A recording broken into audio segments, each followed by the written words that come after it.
Fait que, bonsoir tout le monde, bienvenue en Chine pour la quatrième course F2. Ojek malheureusement ne pourrait pas être là ce soir, vu un petit inconvénient. Dans le fond, c'est Will qui va être là de la Formule 1 qui va m'accompagner pour ce soir, donc salut Will. Salut Malakim. Oui, bon, ben, je sais que t'es pas. Je pense que tu m'as remplacé une fois il y a 2 semaines au Brésil. Je vais juste commencer. Ton avis sur ce soir, on a-tu quelque chose à checker plus qu'une autre neige? Parce que je sais que tu as quand même pratiqué au niveau de la F2 cette semaine pour te préparer pour la course de ce soir. Donc, à quoi qu'on peut s'attendre selon toi? Euh, on peut, tout dépendant du temps que les pilotes vont avoir mis dans la pratique de cette piste, déjà qu'on sait que juste tantôt on tournait ensemble dans des sessions différentes, mais en F2, nous qui est habitués avec la F1, les F2 sont incontrôlables, on est trop bien en F1, on va rester en F1. Mais justement, oui, c'est la quatrième semaine qui sont justement avec les F2, s'ils ne se sont pas pratiqués un minimum dans cette course-là, juste le premier virage, il est très, pas nécessairement compliqué, mais il est technique euh, d'une certaine manière. Donc, si les pilotes ne font pas attention, ils ne sont pas vigilants au départ, il peut y avoir plusieurs dégâts qui pourraient malheureusement mettre fin à des courses de certains pilotes. Non, effectivement. Ben là, si on regarde aussi un petit peu à gauche, on voit que Lindros Patlav, qui encore une fois, là, on vous le rappelle, sont les meneurs au championnat des pilotes en F2, sont encore dans les meilleurs temps pour commencer. Art Gato, même chose, un autre pilote d'exception là en F2, qui se place en une de la top 3. Sinon, je sais pas si toi tu avais la chance de voir un petit peu des pilotes en particulier, ou je sais pas si tu avais regardé un petit peu les contre-la-montre pour te donner une idée de quoi peut s'attendre. Euh, Ouais, donc, oui, mais dans le ben, fond, tu sais, notre cher ami Pat Laff, qui court en F2, euh, m'a envoyé justement la liste un petit peu des temps que le monde avait fait en contre la montre. Et en premier, on a Tigato à 1 minute 43,7. Pat Laff, lui, est à 1 minute 43,8. Et à partir de là, ça commence à descendre, là, 1,44, 1,45. Ça commence à descendre après ça, là. J'ai hâte de voir si ça va changer au cours de la, la, la course. J'ai l'impression que Patlaf et Lindros avec Tigato vont encore se battre les trois ensemble pour la victoire cette semaine. ouais, non, effectivement, je regarde un petit peu aussi. Puis, ben, quoi, il n'y a pas une grande différence là, entre Artigato, t'as Patlaf, on a Lindros, on a Jutar qui roule avec à peu près une seconde de différence. Là. Donc, j'imagine qu'on peut s'attendre à un bon duel au sommet. Là, si on regarde, bon, on a Tigato qui partira avec la pole position. Lindros, Patlaf, comme on disait, on est tout juste de dire, par deuxième et troisième. Jitar, encore une fois, on roule avec un petit peu plus qu'une seconde au niveau de Jitar vis-à-vis de Tigato, chose qu'on n'a pas vu dans le contre-la-montre. Par la suite, on a Roisami aussi. Oh, on vient de voir Soldierman qui a dû abandonner la session, là, qu'on va le voir malheureusement partir en fond de grille. Soldier qui est aussi un pilote quand même expérimenté, on le voit toujours s'en sortir relativement bien lors des courses. Je suis curieux de voir à quoi ça va ressembler là, pour sa remontée. On sait qu'il est capable de remonter les positions, je suis pas inquiet. Sinon, par la suite, on va Razami, un autre pilote expérimenté en cinquième position. Mais sinon, on va descendre. On aura Joe Amateur, Nicolo, Ouellet, qu'on n'est pas habitué de voir Londres. On s'attendait peut-être à le voir un petit peu plus haut.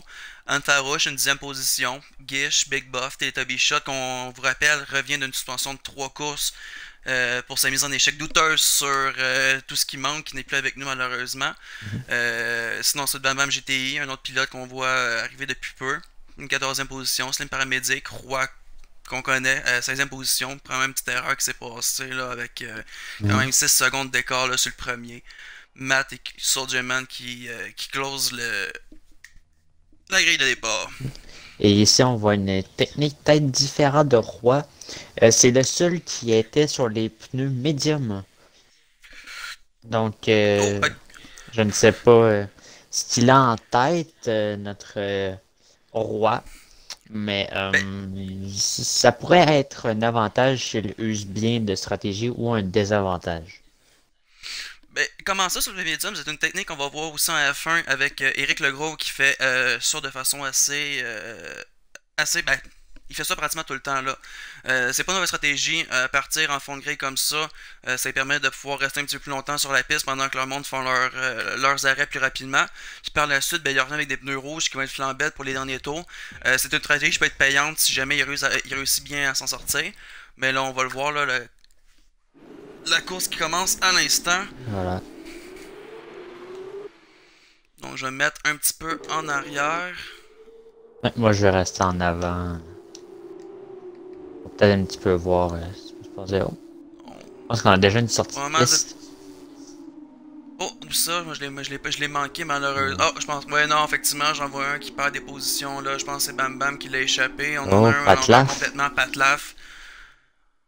Moi, j'ai vu une voiture orange aussi. Big Buff qui a perdu le contrôle aussi, malheureusement, là. On voit le peloton se situer un petit peu. Oh, il y a accrochage ici. Là, j'étais sur Anne Farouche. Il y a 3 voitures qui ont été impliquées dans la collision. Là, on commence à jouer un petit peu cochon en début de course déjà.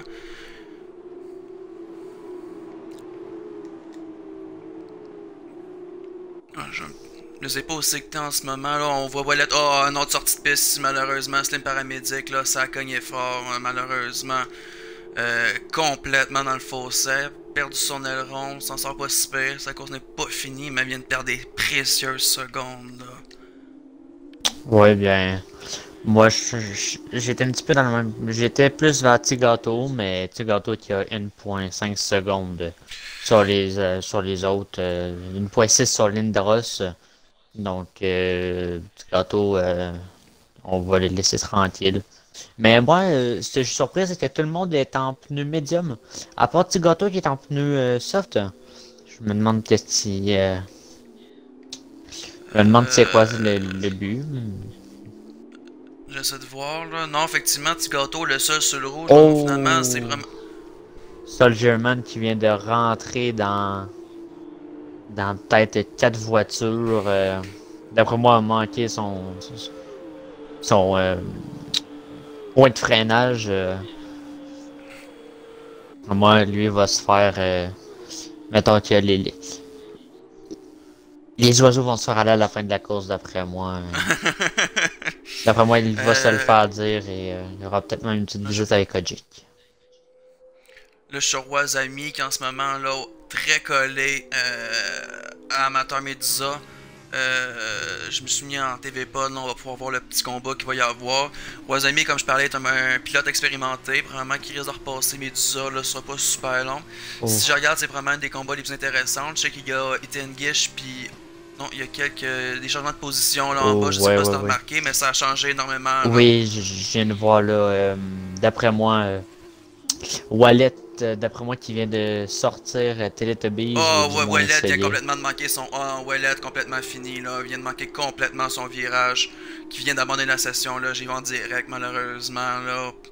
Je connaissais pas une mauvaise course, mais malheureusement, là. Une petite erreur qui vient de lui coûter, là, très très cher. Big Buff vient de prendre un petit peu l'âge aussi. Là, je vais regarder Bam Bam GTI, un petit combat qui se passe. Ouais. En haut avec UTN Gish, pas très loin. Quoique on a Roisami qui est pas super loin non plus là de Amateur Medusa là, donc je vais les revoir ici là. Le combat est assez solide là, c'est collé, on vient de voir là, ça oh non, Medusa a complètement manqué son virage, là, un manque d'expérience, peut-être de pratique. On sait que Roisami, comme je l'ai dit plus tôt, est un pilote expérimenté, probablement pratiqué énormément là, il aime pas les résultats qu'il y a en ce moment. Puis c'est un pilote qui a quand même un peu d'orgueil, donc fait tout en son pouvoir pour être capable, même s'il a dit qu'il a connu une course relativement moyenne en essai. On le voit quand même très bien se débrouiller pour le moment, là, mais Medusa tout juste en arrière qui revient.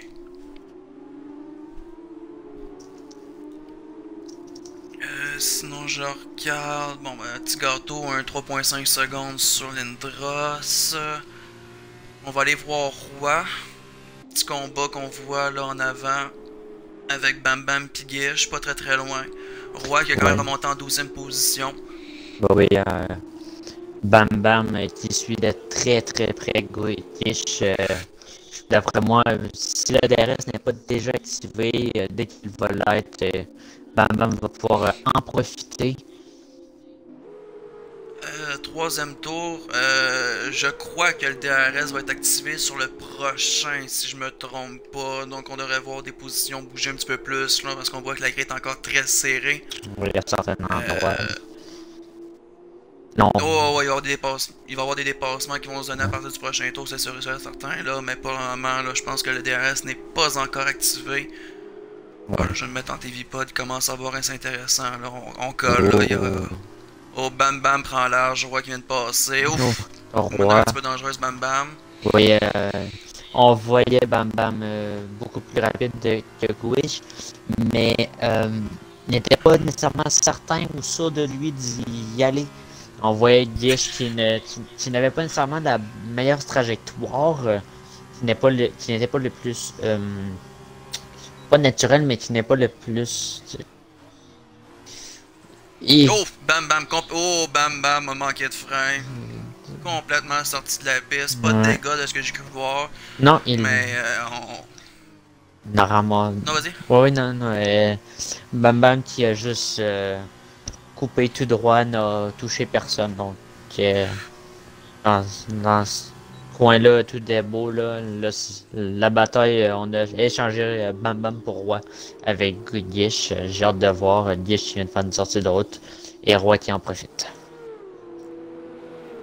Effectivement. Là, je compte sur Patlaf pour le moment, qui lui perd les positions, mais arrive quand même à s'en sortir relativement bien. Toujours aucun arrêt de fait non plus. Là, on voit la compétition, là, un petit point 6 secondes de différence. Là, Patlaf qui est selon moi plus rapide qu'Anne Farouche, donc on devrait voir un dépassement là d'ici peu. Oui. Si on regarde, on va mettre en TV pas parce qu'on a l'air de voir, là, mais Anne Farouche qui a l'air d'être un petit peu moins. Oh, on le voit là, Anne Farouche est beaucoup moins à l'aise sur la piste que Patlaf. Là, on risque d'avoir un dépassement, passer le virage ici, là, même là. Mais oh, oh, non, non, trop agressif, ça cogne.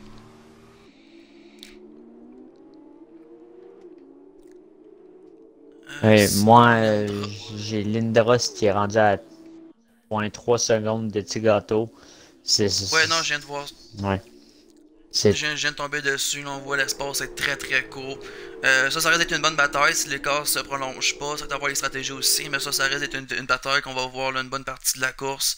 On sait que ces deux pilotes quand même très très compétitifs. Là, ils mènent le championnat des pilotes pour les deux, donc ça va être à voir là. Mais probablement petit gâteau, je lui donnerais peut-être un petit avantage au niveau de la piste. Si on se fait un petit peu au contre-la-montre qui s'est donné tout à l'heure. ouais.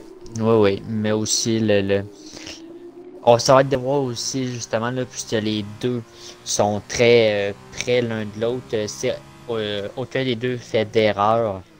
Malgré que Tigato a des meilleurs pneus en ligne droite, les pneus de Lindros sont meilleurs de, man- de manière générale. Ça va être de voir lequel va réussir. Et Matt qui vient de demander la session, je viens de voir ça. Ouais, non, malheureusement. Ouais, mais d'après moi, ça va être de voir l'usure des pneus et la stratégie des stands qui va y aller en premier. Vont-ils y aller en même temps? Ça va être de voir Non, aussi, là. non, ça me surprendrait, là. Petit gâteau risque de rentrer, là. Si je me fie un petit peu, là, au taux, risque de, tomber, de rentrer vraiment au taux, là, 8 ou 9 au niveau des slicks. Lindros, lui, de rentrer, là, avec des pneus médiums, capable de faire pratiquement un 3-4 tours sans difficulté, là, avant de trop pousser. Donc, on devrait le voir rentrer peut-être au 11e tour, se donner les 5 derniers tours sur du pneu tendre, se donner les meilleures chances pour être capable de revenir. Qui dit gâteau, lui, dans théorie, devrait être sur du médium, là, pour terminer la course. Exact, ça va être de voir comment les deux vont gérer ça. On voit Tigato qui va déjà au stand finalement. On vient d'avoir notre Ah, petit gâteau réponse. déjà. Ouais, Ouais, non, ok. En ce moment, j'ai switché sur Rocket Joe qui en ce moment livre une bonne bataille à trois pilotes là, avec Nicolo et. on Non, non, paraît. j'ai rien dit, non, Rocket Joe étant le meneur de ce peloton-là. On a Anne Farouche, puis on a Patlaf qui sont juste en arrière là. Puis Roy qui est. Ok, non, ça change. Non, je pense que je me suis trompé. Non, Rocket Joe est en arrière de Nicolo. Anne Farouche est là, Patlaf pas loin derrière. Donc je vais me mettre un Exact. petit peu sur Patlaf là. anti-vipod, on va voir un petit peu le peloton. Un petit peu avoir une meilleure vue de ce qui va se passer en avant là, avec trois pilotes avec une Oh, très petite différence. oui. Ça va donner probablement une meilleure angle d'aperçu là. Oui, oui, ça, c'est ça. Oui, c'est intéressant de voir. En ce moment, je sais pas toi, moi je suis sur la vue de Patlaf. On voit les trois qui sont relativement au même temps de décor entre chacun. C'est quelque chose à voir que ça suit de près comme ça et que ça reste propre pareil. On a déjà vu, d'après moi, si la Chine aurait été la première course, très peu de personnes en F2 l'auraient fini, là. Et on n'aurait pas vu Rocket Joe, Anne Farouche et Nicolo si près l'un de l'autre sans se rentrer dedans et perdre des ailerons, d'après moi, là. Non, mais honnêtement, je pense que Nicolo, par exemple, devrait céder le pas. On voit Rocket Joe, Anne Farouche, puis Pat Lav qui sont beaucoup plus rapides. Là. Nicolas est vraiment en train de ralentir la cadence. Là. Comme on voit, Rocket Joe est en train de le passer, c'est fait. Quoi que c'est colle, ça pousse. Oh, là, sinon en ce moment, là, Pat Lav, Anne Farouche collé. Ça va bouger, là, ça va bouger, il va cogner. Non, ça reste quand même très Oh, propre. Nicolas pousse à l'extérieur de la piste, par exemple. moi, Nicolas ralentit, là, il doit céder le pas, là, on n'a pas le choix. moi, je suis sur la vue de Patlaf. J'ai jamais vu Patlaf aussi lent dans un virage après moi. Ça freinait, plus il croyait, il était pratiquement arrêté sur la piste. Ça va être de voir si Tigato va être capable de profiter je vais dire ça comme ça, de la lenteur des trois personnes en avant de Patlaf. Sachant qu'on sait que Patlaf est nettement plus rapide que les trois devant lui, on le voit. On va tenter un dépassement sur Anne Farouche, mais a décidé de laisser faire.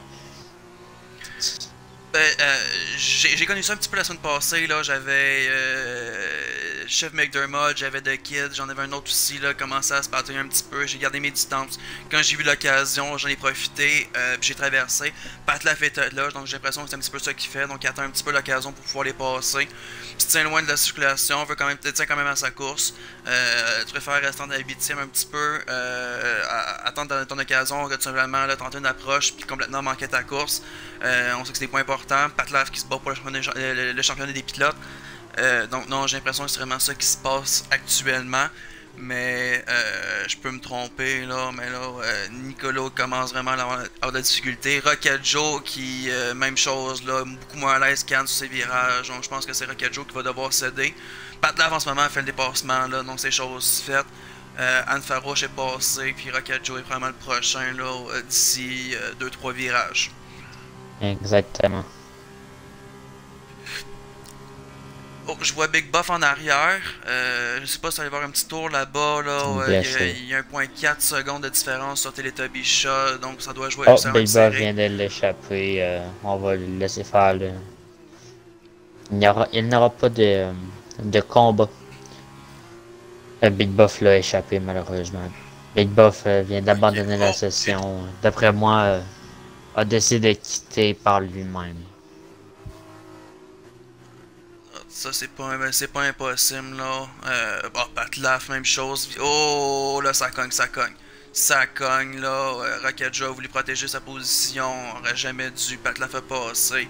En espérant qu'il n'y a pas de dommages, mais là c'est Nicolas qui est juste devant là. Donc j'irai là, 2-3 virages, même chose là, ça va passer. Pat Laff est beaucoup plus convaincant sur la piste que Nicolas serait venu enlever, mais Oh, Anne Pat Laff est rapide. Farouche vient de rentrer dans Rocket Joe solide. Ah, ça c'est plate, man. Fer rouge, comme on disait là. Quelques difficultés sur la piste, beaucoup moins à l'aise. C'est dommage, au moins sa course est encore bonne. 9ème position, va chercher les points. Là, moi je suis encore sur Patla pour le moment. Là, on voit que là, il est vraiment dans le derrière de Nicolo. Là, il va le passer, ce sera pas super long. Mais Nicolo devrait laisser céder le pas, là, beaucoup moins rapide que son compatriote là, en arrière. Oh, ça cogne, ça vient de cogner. Ça une cognée.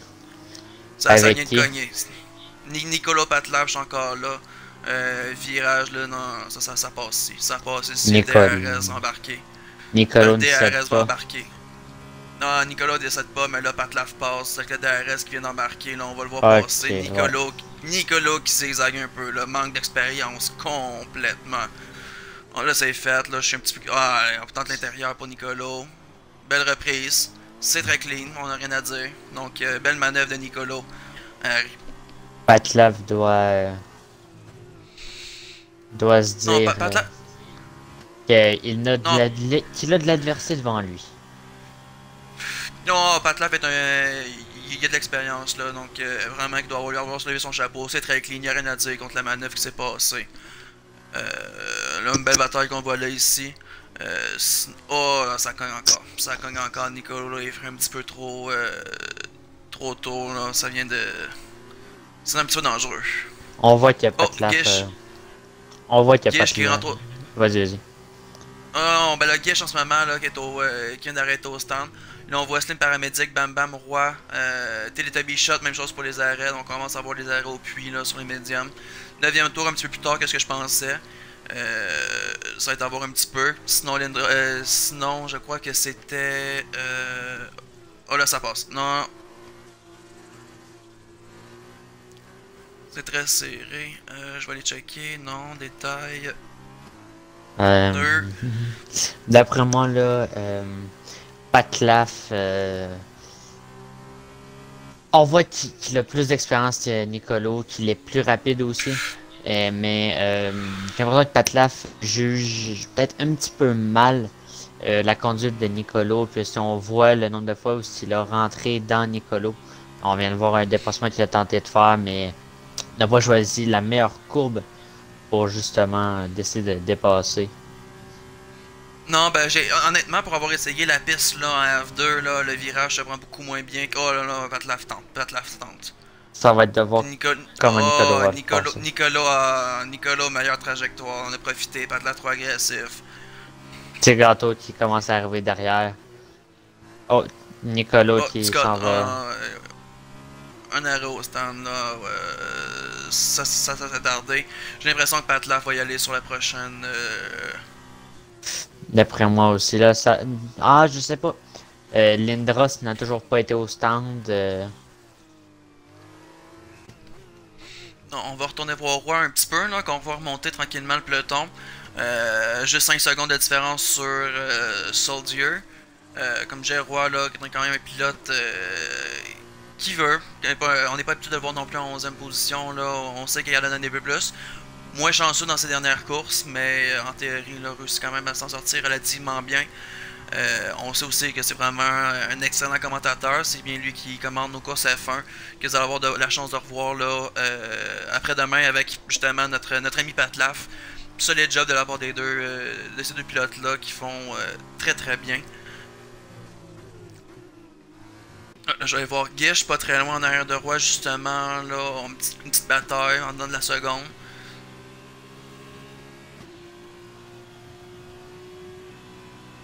Non, je sais pas où ce que t'es en ce moment, Will, là, qui te regarde pour le moment. Voir si, je sais pas, peut-être un angle différent de ce que je vois là ailleurs dans la course. Oui, bien moi j'ai. Oh, on voit. Oh, excuse-moi de te couper, on vient de voir Soldier Man là complètement là hors piste qui vient d'abandonner la session. J'ai manqué ce qu'il s'est vu malheureusement là. On est tombé dans le virage puis il était déjà là complètement hors piste donc. Exact. Là, moi, je suis sur Slim Paramédic qui est à moins de. Qui est à 0.6 secondes de Teletubbies. Teletubbies qui vient de rater son virage. Slim Paramédic, oh, ça a failli toucher. Ça a presque touché entre les deux. Coéquipier. Moi, j'ai hâte de voir Patlaf qui n'a toujours pas été au puits. Petit gâteau et Patlaf toujours pas rentré au puits. Lindros vient d'y aller. D'après moi, Patlaf, au prochain tour, il rentre au puits. Là, ça commence à être pressant. Là. 10 tours là, sur les jaunes. Bien beau, c'est les jaunes, mais il y a quand même des limites à tirer un pneu si longtemps. Ouais, non, effectivement, avec les tours restants, on veut maximiser nos chances. On sait que les jaunes peuvent le faire sans trop de difficulté, mais sur un 16 tours, là, tu vas aller chercher tes pneus rouges rapidement pour être capable d'être compétitif. Je trouve 11e tour sur du jaune, c'est peut-être pousser un petit peu la note fort. Pour le moment, on voit juste Patlaf qui n'a pas fait son arrêt au puits, là, si tu regardes le tableau à côté. Mais règle générale, là, moi j'aurais fait mon arrêt probablement aux alentours du 9e tour, 10e tour, là, donner un 7 tours là, sur le rouge, donner les meilleures chances d'avoir les meilleurs tours possibles. Là. Oui, parce que là, on voit clairement Petit Gâteau qui lui a rentré au puits au tour 6. Mais Ticato était déjà sur les rouges par exemple, donc c'est ça, Oui, faut pas négliger là, c'est le seul c'est qui est sûr. parti sur le rouge, donc lui évidemment ses pneus s'usent plus rapidement, donc aura pas le choix de changer plus rapidement son pneu. C'est une stratégie c'est le seul à avoir tenté la stratégie. Pour le moment ça a l'air d'être payant, lui qui a 2 secondes sur Patlaf, mais pour le moment là, est-ce C'est qu'on va voir Patlaf là, des qui rentre, là. changements? Parfait. Patlaf qui Ben, rentre, là, effectivement, justement. Patlas qui a même pas fait son arrêt, c'est vrai. Donc là, on voit Lindros, un 4 secondes de différence sur lui, là, si on regarde de façon plus globale. Donc non, probablement, c'est une stratégie qui semble payer. Quoique, si on regarde, là, Lindros a l'air d'aller chercher du temps là, sur Tigato, par exemple. Qui, lui, là... Non, c'est ça, Tigato est sur le médium, là, depuis 5 tours. Lindros, là, pas une grande distance, vient de tomber sur le rouge. Donc, moi j'ai l'impression que Lindros devrait venir chercher le petit gâteau sans trop de difficulté. Par la suite, ça va être voir si va être capable de le dépasser, ce qui va être une autre chose là. Mais avec 5 tours, là, je pense qu'il ramasse le temps pour le faire. Oui, comme là, on voit Patlaf qui était le dernier à faire son arrêt au stand. Lui qui, en plus d'être sur les jaunes, avec 11 tours de fête, avait un aileron brisé. Donc, il perdait encore plus de temps. Je me demande qu'est-ce qu'il a fait. Qu'est-ce qu'il a fait de prendre sa décision de rester aussi longtemps malgré qu'il avait des pneus très usés. Et, oh, Rocket Joe qui vient de laisser passer Patlaf. Et, Ah, il essaie d'être pas. Il essaie ouais, d'être ouais, pas. complètement. Il voit que Patlaf a des pneus plus frais. Est plus rapide de base. Patlaf, Lindros ont tout le monde dans les pilotes de F2 savent que c'est des pilotes extrêmement rapides. Et bien beau, tu veux batailler avec eux, tu vas batailler avec eux 2 virages. Ils sont tellement expérimentés que tu vas trop vouloir les pousser. Eux vont garder de prendre une. Tu vas vouloir les bloquer. Et en essayant de les bloquer, eh bien, personne n'est assez expérimenté dans les pilotes pour justement les bloquer avec la trajectoire que eux prennent pour te dépasser et d'où tu commets des erreurs pour ensuite eux te dépasser. Ils sont beaux à voir aller, c'est tout qu'un art, surtout en F2, moi je leur lève mon chapeau pour le talent qu'ils ont. Ouais. Ah, honnêtement, là, ça je suis d'accord avec toi. Là. Moi je me débrouille quand même relativement bien en F1, mais je tomberai en F2, puis probablement que je me tournerai autant en milieu de peloton. Là. C'est vraiment pas la même voiture qu'on conduit, puis ça paraît. Puis pendant que tu parlais, ben, dans le fond, il y a Lindros qui est allé chercher le meilleur temps de la course là, avec le 46. On sait que lui au niveau du contre-la-montre, en pratique, il voulait aller chercher une 43. Une 46, là, on devrait peut-être le voir descendre à une 44 là, avec l'essence qui va diminuer. S'il conduit sa bonne main, mais en ce moment là, on va chercher du temps sur petit gâteau, puis on devrait, comme je disais là, probablement qu'on va leur voir là, une petite bataille d'ici la fin de la course, là, probablement pour le dernier tour. Est-ce qu'il va être capable de le passer, ça je suis pas certain, mais on risque de s'attendre à une belle bataille. Pour un moment, je suis sur Guiche qui est pas très loin de Roi. On parle en dessous de la seconde. Sinon, ben Patlaf, Ouais, qui retourne chercher. qui retourne chercher Ouais, vas-y. Nicolo, là, je suis sur Patlaf justement là. Désolé mon expression, mais il le colle au cul. Si Nicolo Ouais, serait une ben. femme, Patlaf serait à Oh, ça l'intérieur. cogne, ça cogne, ça cogne. Oui. Oh, ouais, c'est une bataille qu'on a déjà vue, puis Patla va repasser. Nicolo devrait céder le pas. Il s'est fait dépasser la première fois, là, on voit que Patlaf est relativement plus rapide. Donc non, Nicolo devrait céder le pas, ralenti considérablement Patlaf là. Donc on voit le manque d'expérience, un coup de break, un petit peu trop. Là, Patlaf qui regarde, tente, ça cogne, ça cogne. qui tente, et voilà Patlaf qui vient d'échapper. Oh, l'erreur de... Ah, je sais pas si on pourrait... Est-ce qu'on peut dire que ça pourrait être intentionnel de la part de Nicolo d'avoir fermé le virage ainsi sur Patlaf? C'est... Je sais pas, ça va être à voir avec Jake. Là, on l'a vu complètement en direct. Là, j'étais sur Patlav, on a vu ce qui s'est passé. Probablement qu'on va avoir une discussion avec Jake par la suite. Mais c'était du direct. Là, est-ce que ça a été fait intentionnel? Est-ce que ça a été un accident? Ça, on pourra pas le savoir. Quoique c'est assez évident qu'on savait que Patlav était à sa droite. A quand même tenté de garder l'intérieur solide pour l'empêcher de passer. Jake risque de regarder la séquence sur le replay avant de prendre sa décision, mais honnêtement, je pense que ça a été un petit peu cochon là, de Nicolo, mais on n'est pas certain. Non, on n'est pas certain. C'était bien Nicolo qui était. Oh, ouais, Nicolo. Oui, c'était Nicolo. Farouche qui était son... Oh, ouais, ok, non, je savais que c'était un jaune, mais j'étais plus certain lequel. Non, Farouche a repassé. Oui, c'est Nicolo, justement, au stade où Patlaf était à sa droite, c'est pratiquement impossible de ne pas.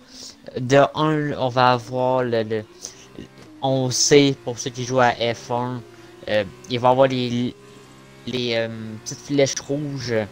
Là, il devait avoir les trois en rouge. Patlaf aussi il devait avoir les trois en rouge. Et en plus de ça, on voit dans son miroir, on l'a. Puis même si c'était tellement proche, même s'il n'aurait pas regardé ni, sa, ni son petit miroir qu'on est capable de voir malgré le halo, ou les roues, ou les flèches rouges, on voyait clairement Patlaf qui était à côté. Donc, je ne sais pas si c'est qu'il va essayer, que justement c'était intentionnel, mais qui va faire passer ça justement sur justement là-dessus parce que ça va être compliqué à voir. Il aurait fallu voir la vue de justement Nicolo pour voir lui ce qu'il voyait à ce moment-là. Mais je sais pas, moi je suis sceptique là-dessus. J'ai pas le goût de me prononcer trop. Ça va être à voir plus tard avec Jake. Oh, là, non, on vient d'avoir le Jake qui vient de laisser un petit commentaire. Nicolas aurait dû laisser Patlaf passer, il était beaucoup plus rapide. Non, non, Jake est du même avis, là. Nicolas aurait dû céder le pas. Pour le moment, je regarde Lindros, on voit 2,5 secondes de différence sur Tigato, les deux qui suivent quand même très bien leur trajectoire, rien à dire là-dessus. Finalement, je pense que je vais être trompé. Tigato qui a l'air de garder sa distance là, au niveau de Lindros, donc il ne devrait pas avoir de changement là. Si je regarde un petit peu là, les données, Gish qui vient de passer le roi. Gish vient de le passer. Je sais que j'ai 2-3 fois j'ai regardé vers Gish là parce que j'ai le petit combat avec Roi. Oh, Roi vient de redépasser. Oui, Gish. Non, c'est un combat qui... Sortie de piste de Gish vers l'extérieur est arrivé trop vite. Dans le virage? Ah non, j'ai manqué ce qui s'est vu, donc là je vais me fier avec ce que tu me dis. Mais non, c'est un combat qui dure depuis plusieurs tours, là, plusieurs occasions, j'ai retourné vers eux, là, voir c'est quoi qui se passait. On voyait que les deux là se bataillaient pour la 10e place, veulent aller chercher le dernier point possible, quand même très fair. Je vais aller voir un petit peu, là, je pense que c'est vraiment le combat le plus intéressant, là. Oui. En dessous d'une seconde, ouais, on va retourner voir Gish, là, pour les derniers instants, là, parce que, à moins d'erreurs monumental, là, on devrait pas voir de changement là, au niveau du classement. On a 2 secondes ici, un 14, 10, 3, non, il y a des gros écarts, donc ça devrait pas rebouger. Roi Gish, meilleur duel pour le moment. Oui, d'après moi, on va finir sur Roi et Gish, justement là, Mais je suis surpris comment, pendant la course, Roi qui vient de faire une sortie de piste et Gish qui vient d'en profiter. Oh, manœuvre dangereuse là. Gish était dans sa trajectoire. Roi qui est revenu vers l'intérieur. Je pense qu'il l'a probablement qu'il l'a pas vu. C'est pas le genre d'erreur qu'il veut faire. Quand même un pilote quand même très propre. Donc là, Gish qui prend très. Oh, il vient de couper. Le Roi qui repasse. Roi qui repasse. Et voilà, tout dépend. Oh, ça va jouer sur le dernier virage. Non, on va laisser faire Gish qui est à pratiquement 8 secondes. Roi qui finit 10e et ramasse les derniers points qu'on peut gagner. Ah non, il reste un tour, pardon. Il reste un tour. Il reste un tour pour Roi. C'est Tigato, Lindros qui arrivent à la fin de leur tour, justement. Là. Et voilà, d'après moi, on est mieux de rester sur Roi et Dish pour le reste de la course. Par contre, j'ai été surpris que le, les places ont bougé pendant tout le long de la course. Pour peut-être les 3 derniers tours, où justement ça s'est comme euh, pas calmé, mais que ça s'est remis comme calme. Je sais pas comment le dire, je cherche le mot. Ça s'est stabilisé, c'est exactement. Ça s'est comme stabilisé dans le ça s'est stabilisé dans les positions. À part Roi et Dish, là, on voit Dish qui essaye de pousser Roi. Moi, je me demande si Dish essayerait peut-être pas un petit peu trop. Euh, D'après moi, là, la pire erreur qu'il pourrait faire, ce serait justement d'essayer de trop pousser pour dépasser Roi et sortir les deux ou se sortir lui-même de la course. Une 11e place, d'après moi, c'est pas mauvais. Une 11e place, ça doit pas être mauvais, tu sais. Euh, mais non, exactement, là, ça s'est calmé vers la fin. Ça me surprend d'habitude si ça se sépare plus vite que ça. D'après moi, Gish, il va peut-être tenter. Et non. Ça, c'est une bonne décision de Ah, Gish là-dessus, là. ah, Guige est au pied des points, mais n'est pas un mauvais pilote là, donc connaît un petit peu les règles. Il sait croire quand même un petit caractère, fait que non, quand même très fair play. Il sait croire, est quand même peut-être beaucoup plus agressif que lui de la course, mérite amplement son point. Ethan Guiche qui était un petit peu moins constant au niveau de la piste. Donc non, une bonne décision, laisser son point tout simplement, pas tenter pour aller créer l'accident. Donc très fair play de Guiche, on peut pas lui enlever là, puis sinon ben tout ce qui reste c'était Toby Shot qui malheureusement là, oh, là on le voit là, vraiment manqué d'essence à la vitesse qu'il voulait. Oh, malheureusement c'est triste, mais Toby Shot qui revient avec une 13e position. 13e? 13e position, ouais. 13e position, il me semble que je l'ai vu dernier. Roy, pilote Joe, très bonne course. On sait qu'il a commencé en 19e place là, au niveau de la qualification. Il vient sortir en 11e place, pilote du Joe. Donc, une très bonne course en soi. Plusieurs erreurs qu'on a vues, donc on espère que ça se voit pas non plus le jeudi là, en F1 avec nous. Mais somme toute, ça a été une course quand même très clean. Pas de gros accrochages, mis à part là, celle qu'on a parlé là, au niveau de Nicolas sur Patlaf. Euh, mais sinon, course très clean. Ça a été quand même très intéressant avec des petits défis un petit peu partout. Mais somme tout, là, une très belle course. Exactement. On voit Avais-tu un... justement. Oui. Oh non, allez-y, vas-y. Oui, tiens, on voit là justement là. euh, Quand je ne sais pas si je sais pas si on a vu justement dans le live là l'incident qui est arrivé entre Nicolo et Atlaf, mais Oui, c'était du direct. c'était du direct. Oui, c'était du direct. On a vu c'est quoi qui s'est passé, puis Ojik va avoir la meilleure rank possible. Là. J'étais vraiment sur le nez de Patlaf quand ça s'est passé, donc ça va être à voir avec Ojik ce qu'il va faire. Mais est-ce que ça va passer en révision? Est-ce qu'ils vont laisser ça comme ça? OJ va prendre la décision, mais pour le moment, moi je préfère pas m'impliquer. C'est quand même tout simplement sa ligne. Il était présent pour regarder la course évidemment, mais ne peut pas la commenter. Donc il va vraiment avoir la meilleure angle de vision possible. Donc ça va être à voir avec lui là pour le reste. Sinon, Mhm. podium, on a Tigato, Lindros et Gitar, comme on avait parlé plus tôt. Trois pilotes qui allaient surveiller la piste au niveau de la contre-la-montre. Donc, j'aimerais remercier tout le monde. Je sais qu'on a tourné à peu près du 25, 26, 27 spectateurs au niveau de la course. J'aimerais tout vous remercier. J'aimerais aussi remercier les pilotes pour leur belle course, puis Ojik pour cette très belle ligue. Sinon, ben, je sais pas si tu avais un mot de la fin de toi, Will. Ben, justement, je tiens à féliciter Pat Laf qui, lui, on sait, au début, est tombé juste à la fin et a réussi à remonter jusqu'à la 8e, 7e place, je crois, avant de se faire, je vais dire ça comme ça, avant de se faire sortir par Nicolo. D'après moi, ça va être une action qui va être révisée par le conseil de discipline alias Ojik. Sinon, félicitations à tous les pilotes. Tout ça, ça a été une belle course. Je suis sûr qu'il y a encore de la qualité qui peut encore aller être cherchée avec un petit peu plus de pratique. Je suis sûr. Mais justement, c'était des belles courses. On voit de semaine en semaine que c'est de plus en plus propre, de moins en moins chien. Donc c'est encourageant pour l'avenir, pour la relève de la F1. Ouais, effectivement. Donc, dernier petit mot de la fin. Jeudi, même heure, même poste, c'est la F1 en Chine. Semaine prochaine, mardi prochain, c'est le Grand Prix du Canada. Donc, soyez présents en grand nombre. C'est vraiment la course la plus attendue au niveau des pilotes. Puis, probablement même des spectateurs. On sait que on est des Québécois. Montréal, c'est notre plus emblématique. Donc, on a bien hâte de voir ça. Donc, mardi prochain, Formule 2, 21h15, Grand Prix du Canada. Sur ça, bonne soirée à tous.